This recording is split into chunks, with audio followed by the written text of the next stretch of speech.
Welcome to Hiring Mastery Show. I'm Lavanya J. Hiring Mastery Show is world's first exclusive hiring podcast that increases your hiring quotient. This is the place to be for millennial entrepreneurs and hiring managers to learn about hiring the right people, building great teams, and creating profitable, high-performing organizations. To know more, check out hiringmasteryshow.com. This is episode number 3, and in this episode, we are talking about why companies should hire only when it hurts. Let's get started. Last week, I read a book called Rework by Jason Fried and David Hanson. They are the co-founders of 37signals.com. Rework is one of the best business books I've read in recent times. Nothing in this book is new, amazing, or earth-shattering, but the concepts are so simple and can be executed in any entrepreneur's daily business life. While I was reading the book, I highlighted at least a sentence or paragraph in every chapter that I want to remember. Not because I don't know the concepts earlier, but because I don't want to forget it. I have a habit of retaining and applying just one important idea from the books I read. From Rework, that one idea I want to practice in my business life is this: never to hire compulsively. Never to hire just for the sake of hiring someone. The authors of Rework say, don't hire for pleasure.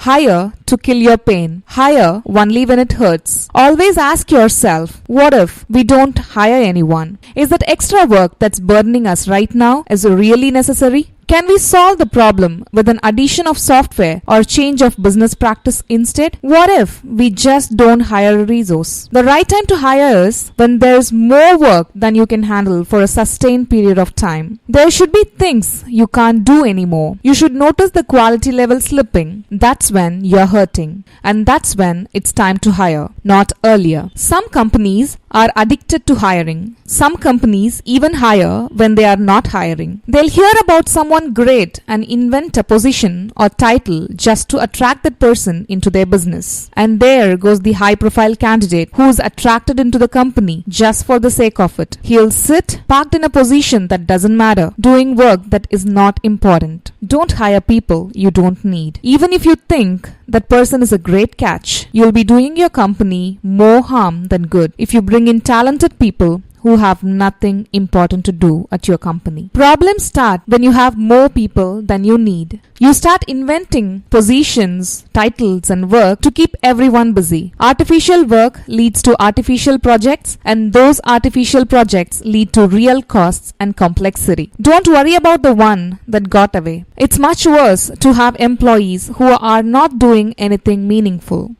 There's plenty of talent out there. When you do have a real need, you will find someone who fits well. Great has nothing to do with it. If you don't need someone, you just don't need someone. In this book, Rework, Fried and Hanson gives a beautiful metaphor. I just loved it. They say, hiring a ton of people faster will create strangers at a cocktail party effect. Imagine, if you go to a cocktail party where everyone is stranger to you, the conversation you make would be dull, boring, and stiff. You make small talk about the weather, sports, TV shows, etc. You avoid and shy away from serious conversations and controversial opinions. Now, imagine you are in a small, intimate dinner party among your old friends. It's a completely different story, right? You will involve in genuinely interesting conversations. Also, you will not avoid conversations or arguments or even heated debates. At the end of the night, after that small private dinner with your friends, you will feel you actually got something out of that conversation. If you hire a ton of people rapidly, you will exactly end up with the strangers at a cocktail party problem. There will be many new faces in the crowded cocktail party, and everyone will be very polite. Everyone will try to avoid any conflict, debates, or drama. No one says this idea sucks. People will try to please others instead of challenging. And that attitude of pleasing others is what gets your company into trouble. You need to be able to tell people when they are full of crap. If that doesn't happen, your business starts churning out something that doesn't offend anyone, but also doesn't make anyone fall in love with what you do. You need an environment where everyone feels safe enough to be honest with each other when things get tough. You need to know how far you can push someone. You need to know what people really mean when they say something. So hire slowly. It's the only way to avoid winding up at a cocktail party of strangers. A lot of startups hire fast and fire slow. A bias for speed combined with the pressure for high growth drives many leaders to be quick to hire but slow to remove underperforming employees because the leaders are busy. The only reason is not just they are busy. Most important reason is they would prefer to put off the awkward, hard conversations when you have to deal with firing someone. When you are under pressure to fill positions and hire faster for the sake of it, and also delay firing underperformers, that's when you create the bozo explosion. Bozo explosion is if you hire one clueless manager, you are dead because that person will hire more clueless people and they'll hire more clueless people. If you hire A players, they will in turn hire A players. An A player in your company is someone who has greater skills and talent and cares more about your business. An A player is someone who is always achieving the goals you set. A players hate to lose. They take personal responsibility for everything. They push the people around them to set higher bars, to compete, to put in the necessary time. A players hire A players because they love to be surrounded by and connected with superior talents. But B players hire C players so they can feel superior to them. And C players hire D players. If you start hiring B players, expect the bozo explosion to happen in your organization. Matthew Goldman, CEO of Wallaby Financial, says, "There's a lot of advice out there about how startups and entrepreneurs should hire fast and fire fast. Fundamentally, I think this is backwards. The very nature of startups, as many in the industry define them, is high-speed growth. When you are finally on fire, you have virtually no choice but to hire fast to keep up with the growth. Hiring is about personal relationships and company culture. The employee has to be trained and people want to get along with their co-workers. So investments are made in friendships and getting to know each other." Matthew Goldman says, "Since we hire slowly, we have a team that knows each other really well. They get along, they know each other's strengths and weaknesses, and they are super effective." Many of my entrepreneur friends express they offered someone who they met at an industry conference or in a networking event or even in a plane trip and found that guy great. He didn't want to miss that guy. Though my friend don't have a job for him at that moment at his company, he hired him because he wanted to have this person in his team. If you ask me who hires for pleasure, I tell you, any company that hires people before it needs them is hiring for pleasure. I've known a lot of companies that invent job vacancies for great people just so they don't get away. Hiring people when you don't have real work for them